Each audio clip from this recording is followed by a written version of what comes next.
the AV-8B Harrier II. For decades, it has been the premier attack aircraft for the United States Marines and Royal Navy. Known for its STOVL or short takeoff and vertical landing, the Harrier only needs a fraction of the runway thanks to its rotating nozzles.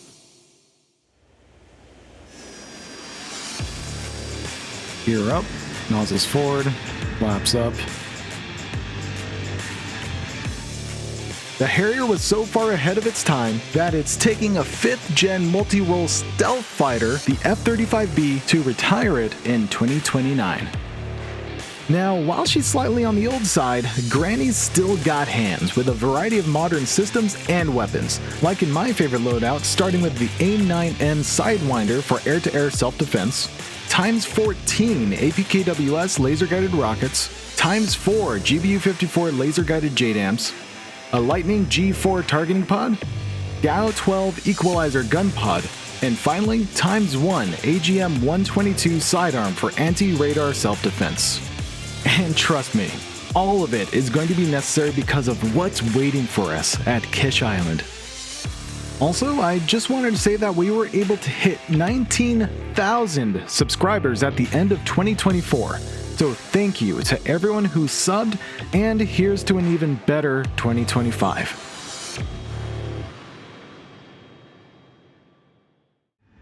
As I was investigating Kish Island, I realized that this SA-2 SAM site could be an issue. But, oh, that could be an issue. Okay, that's priority number 1. I'm surprised that, oh, god damn it. That's a misclick, I swear. These are SA-2 launchers. I'm surprised they aren't up and running. I guess they were suppressed earlier, but we're definitely going to have to hit those, so those will be our first targets. Peter 1-1, Pistol, Kish Island. Now, this strategy I used with laser-guided rockets is a very good one, but you need to be within 7 nautical miles for it to work. But we are a little too far away. That's probably not going to land. As you can see, the laser-guided rocket has about 45 seconds of flight before it runs out of battery, so it just spins out of control when it can no longer track anything. This forces me to get within 7 nautical miles before trying again. There we go. Let's not mess up our AOA here. I should land pretty soon. There we go, good shack. We'll just work our way down the line.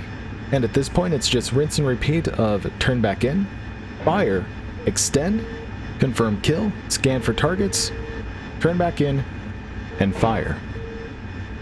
If done correctly, it should look like a figure 8 of death, with unit after unit dying with each pass.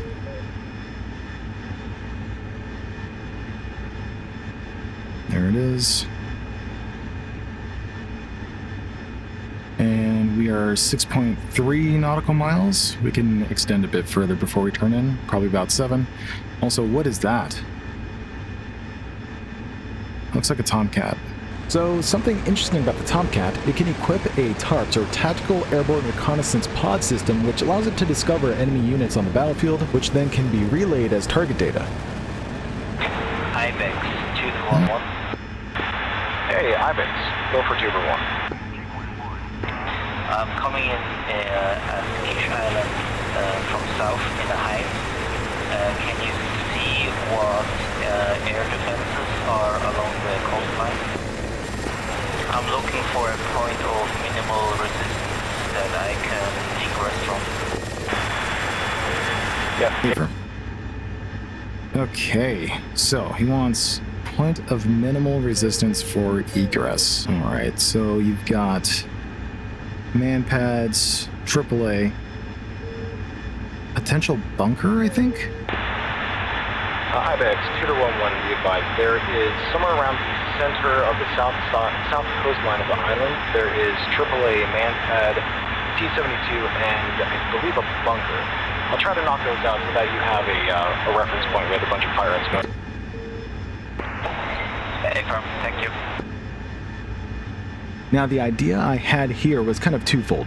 One, I would be knocking out any kind of enemy threats that could cause harm onto Ibex and his hind. And two, generate some kind of smoke signal so that he had a reference point anytime he wanted to egress. And once I finished inputting each of my targets of opportunity, I then assigned them to each individual JDAM, and that's when I decided to start rolling in with ×4 JDAM on the south side of Kish Island. Shooter 1-1, rolling in with transport JDAM on south side of Damn it. Honestly, I might not actually be able to knock these guys out in one pass. Just because once one of them takes damage, the rest are going to want to spread out and avoid being hit in the same spot they were in. But hopefully I'll be able to release all these just in time to hit them at the same, all at the same time. Looks like they have some kind of AAA on the south side of the coast. KS-19 maybe. I'm getting shot at here. It's possible he's being engaged from even the airfield. Those things have pretty good range. Shooter 1-1, paveway transport. One thing to note, while I am using laser JDAMs, I'm opting to not laze them in because I've set individual targets for each one. If I were to laze, especially in close proximity, they would all end up hitting the same target. Okay, well, hopefully those hit their targets. We're going to extend back and see if we can't find the AAA that's engaging our friendly hind there. We'll review the results of our JDAM drops once we've extended. Oh, we can actually review it now. We're just at the right angle to still be able to see the targets, which is good. Shack, shack, shack, and shack. Nice. IBX, to the 1-1. To the 1-1, go. Do you have an approximate location of the AAA that was engaging you? Do you know if it's the airfield or closer? I suspect somewhere on the east side of the island, because I'm now at the west side and I'm not getting shot at anymore. TRACOM, east traffic, signal times AAA, 15 south side of the island. First one, Shack, AAA, JDAM, splash side of still up. At this point, I assumed the Hornet was busy taking care of the AAA himself, so I decided it was time to roll back in and pistol on the SA-2 launchers. Shooter 1-1, pistol, SA-2 launcher. Shooter 1-2, select gate available on path towards the target. Sorry, say again? Shooter 1-2, do you need a JDAM on that SA-2? Got it. No, I've got 5-ball rockets. JDAMs are a little overkill compared to laser rockets for inactive SAMs, but even flak is dangerous if we stand still while getting shot at. Oh, that's artillery fire. Okay, let's not just stand still and get shot at. Oh, that's getting close.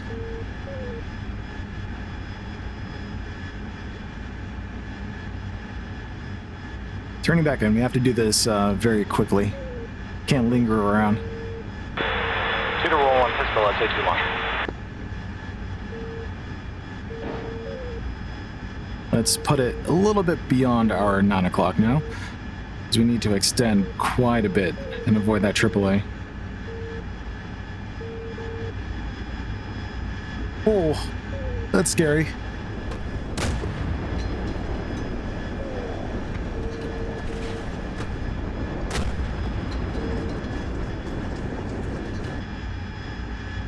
And shack. And we'll go ahead and engage it very quickly.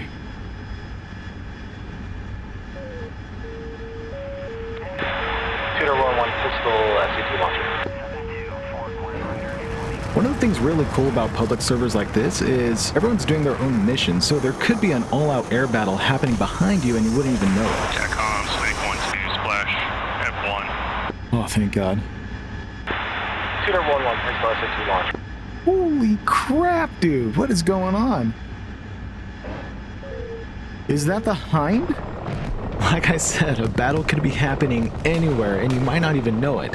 Luckily, we saw Ibex going ham in his hind on the Silkworm site. If I didn't know any better, I would think Ibex's strategy here was to actually draw the enemy's fire to try and get them to hit their allies in the crossfire, and it somehow pays off.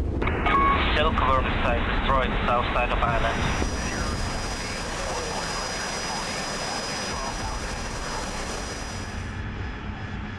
Hopefully no enemy fighters get too close. There's shack. And we have one rocket left, and luckily there's only one SA-2 launcher left. We're gonna extend for a bit longer. We don't want to get too close. East TACCOM, I'm still seeing black shields in the air. Yeah, there's still plenty of artillery just spread across the island. We have to hunt for the coops of smoke whenever you see them. Guys, we're being lookout. Shooter 1-1 pistol, let's say 2-1.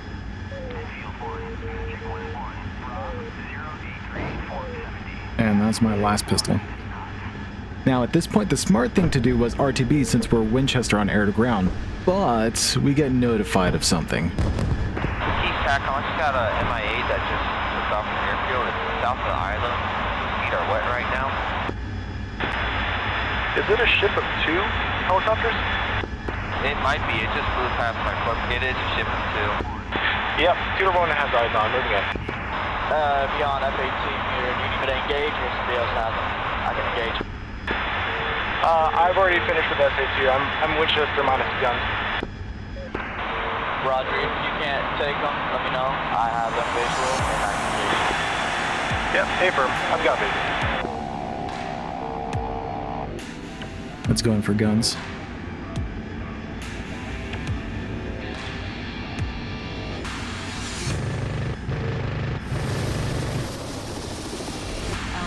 Oh! Whew.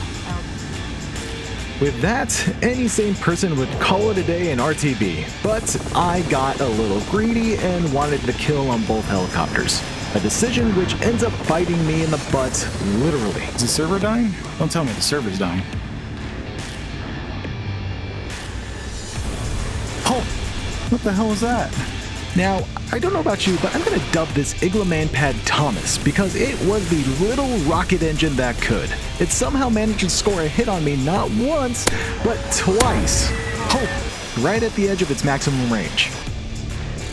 Thoroughly seasoned and peppered, it was time to lick my wounds as I limped back on my failing engine, which is a little stressful on a single engine aircraft. Luckily, the Taro was nearby, but we did have a problem. Well, there is people on the deck. This isn't good. I had two options. Option A, a hover landing, wasn't possible thanks to my failing engine. Option B meant plowing through other pilots to come to a stop. Oh, this isn't gonna work! I went with option C.